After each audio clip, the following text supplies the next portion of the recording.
ব্যর্থতা, আমাদের ব্যর্থতা নয়। কারণ সরকারের তারা সঠিক ইতিহাস তুলে ধরতে পারে নাই। জ্ঞানীগুণী লোকেরা একটা খসড়া আপনার দিবেন, সেই খসড়ায় একটা ডাহা মিথ্যা কথা থাকবে, এটা আমরা প্রত্যাশা করেছিলাম?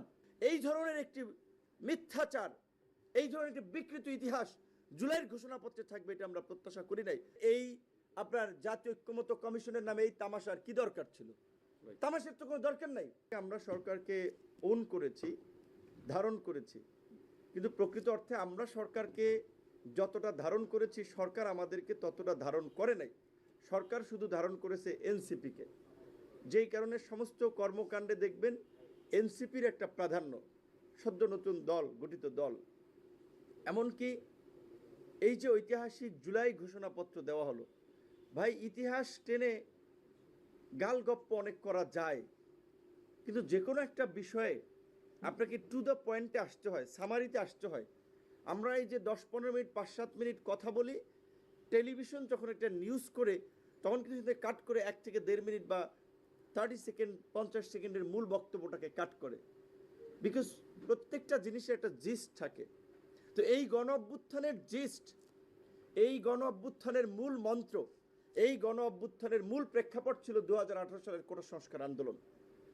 যেই আন্দোলনকে কেন্দ্র করেই, যেই আন্দোলনের মধ্যেই গড়ে উঠেছিল আমাদের ছোট ভাই বন্ধুদের, কিশোর বন্ধুদের নিরাপদ সড়ক আন্দোলন। এবং এই কোটা সংস্কার আন্দোলন এবং নিরাপদ সড়ক আন্দোলনের ধারাবাহিকতায় আমরা তরুণ প্রজন্মকে নিয়ে এই প্রথাগত রাজনীতির বাইরে আমরা সংগ্রাম চালিয়ে গেছি। এবং সেই সংগ্রাম থেকেই জন্ম নিয়েছে ছাত্র, যুব, শ্রমিক অধিকার পরিষদ, গণ অধিকার পরিষদ। এবং 2024-এ যেই আন্দোলন শুরু হয়েছে, আমাদের সাধারণ সম্পাদক যেটি বলেছেন, এই ধরনের একটি মিথ্যাচার, এই ধরনের একটি বিকৃত ইতিহাস জুলাইয়ের ঘোষণাপত্রে থাকবে, এটা আমরা প্রত্যাশা করি নাই। যে জুলাইয়ের আন্দোলন নাকি শুরু হয়েছে দুর্নীতি বিরোধী এবং কোটা বৈষম্যের বিরুদ্ধে। কিসের দুর্নীতির বিরুদ্ধে? কোথায় আন্দোলন শুরু হয়েছে? এই আন্দোলনের মধ্যে কোথাও লেখা ছিল, পরিষ্কারভাবে ব্যানারে লেখা ছিল 2018 সালের পরিপত্র পুনর্বহালের দাবিতে, পরিষ্কারভাবেই বলা ছিল পুনর্বহালের দাবিতে, ব্যানারটা ছিল বৈষম্য বিরোধী আন্দোলন। কাজী এই ধরনের উচ্চ শিক্ষিত লোক, জ্ঞানীগুণী লোকেরা একটা খসড়া আপনার দিবেন, সেই খসড়ায় একটা ডাহা মিথ্যা কথা থাকবে, এটা আমরা প্রত্যাশা করেছিলাম? এই জন্য বলেছি, মন গড়া ইতিহাস লেখা যায় না। আওয়ামী লীগ 71-এর যে ন্যারেটিভ বিনির্মাণ করার চেষ্টা করেছে, আমরা দেখেছি এই জুলাই গণ অভ্যুত্থান নিয়ে একটি গোষ্ঠী, তাদের মন গড়া একটা ইতিহাস বিনির্মাণ করার চেষ্টা করা হয়েছে। আমরা বিএনপি, জামাত এবং এনসিপির সুস্পষ্ট বক্তব্য চাই।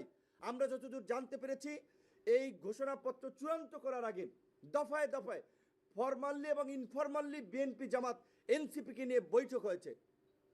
তাহলে বিএনপি, জামাত, এনসিপি এই মিথ্যাচার স্বীকৃতি দিয়েছে কিনা, কিংবা এই মিথ্যাকে ধারণ করে কিনা, আমরা সেটি জানতে চাই তাদের কাছে।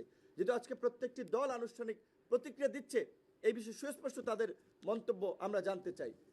যেখানে আমরা বারবার এই আওয়ামী ফ্যাসিবাদকে নিয়ে সমালোচনা করি, মুক্তিযুদ্ধের এককেন্দ্রিক বয়ান নিয়ে আমরা সমালোচনা করি, তাহলে কেন আমরা এই জুলাইয়ের গণ অভ্যুত্থানের 1 বছরে আমরা শহীদদের সংখ্যা নির্ণয় করতে পারলাম না? কেন এই ধরনের একটা বড় ডিস্ট্যান্স, যেখানে জাতিসংঘ বলছে 1400, সরকারি হিসেবে 836, বেসরকারি হিসেবে কেউ বলছে 1000 খানেক, তো কেন এই ধরনের তারতম্য হবে? অভ্যুত্থানের 1 বছরের মাথায়ও আমরা একটা সঠিক ইতিহাস জাতির সামনে তুলে ধরতে পারলাম না। এটাই সরকারের ব্যর্থতা, আমাদের ব্যর্থতা নয়। কারণ সরকারের তারা সঠিক ইতিহাস তুলে ধরতে পারে নাই, তারা সঠিক তথ্য জাতির সামনে উপস্থাপন করতে পারে নাই। ঢাকঢোল পিটিয়ে একটা ঘোষণাপত্র দেওয়ার বিষয় জাতির সামনে হাজির করলেন, সেটাতেও শুভঙ্করের ফাঁকি রয়েছে। এইখানে বলা হয়েছে যে পরবর্তী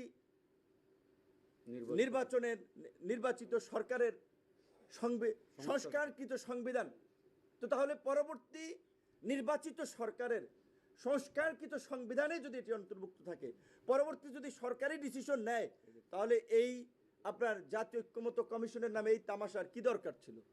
তামাশার তো কোনো দরকার নাই।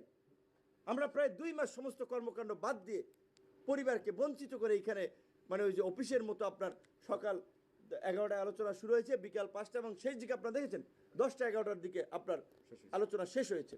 আমরা বারবার বলেছিলাম যেই সংস্কারগুলো নির্বাচনের আগে আইনি ভিত্তি এবং বৈধতা দেওয়া যায়, সেগুলোকে বৈধতা এবং আইনি ভিত্তি দিতে হবে। এবং এই জুলাই সনদের ভিত্তিতে আগামীর বাংলাদেশ পরিচালিত হবে। যেই জুলাই সনদের কথা ঘোষণাপত্রে উদ্ধৃত থাকবে, কিন্তু ঘোষণাপত্রে জুলাই সনদের কথা উল্লেখ নাই। যখন বলা হয়েছে যে এই ডিক্লারেশন আপনার সংবিধানে সন্নিবেশিত থাকবে, সেখানে যদি এইভাবে বলা থাকতো যে এই জন আকাঙ্ক্ষার বাস্তবায়নে একটি জুলাই সনদ রচিত হবে, এই কথাটুকু যদি উল্লেখ থাকতো, তাহলে এই সনদের একটা স্ট্রং আইনি বৈধতা বা ভিত্তি থাকতো। সেটি হয় নাই। তাই আমরা পরিষ্কারভাবেই বলতে চাই যে আমরা যদি আজকে বিভাজিত অবস্থান নেই, তাহলে তো পতিত স্বৈরাচার এবং ফ্যাসিবাদ এবং তার দোসররা অট্টহাসিতে মেতে উঠবেন। তাই আমরা পরিষ্কারভাবেই বলতে চাই, এখনও যদি সুযোগ থাকে আলাপ আলোচনার মাধ্যমে এই জুলাই ঘোষণাপত্রের সংশোধনী